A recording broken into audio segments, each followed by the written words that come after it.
দেশে এখন রথযাত্রার আমেজ। দেশে থাকলে হয়তো রথের দড়ি টানার সৌভাগ্য হতো, কিন্তু এত দূরে থেকেও মনটা যেন সেখানেই পড়ে আছে। আজ মন চাইলো একদম ভোগের স্বাদের নিরামিষ খিচুড়ি আর বেগুন ভাজা বানাতে। প্রথমেই শুকনো কড়াইয়ে মুগ ডালটা হালকা করে ভেজে নিলাম।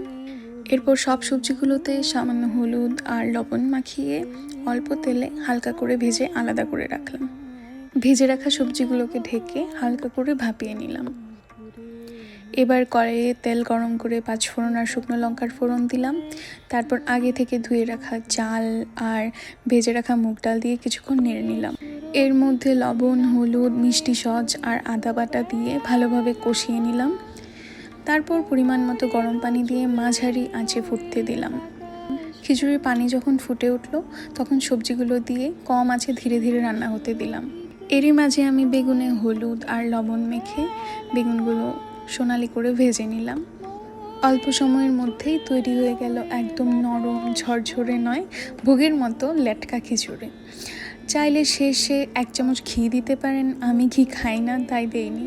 গরম গরম খিচুড়ির সাথে বেগুন ভাজা আর লেবুর রস, বিদেশের মাটিতে বসেও ভোগের সেই চেনা স্বাদ।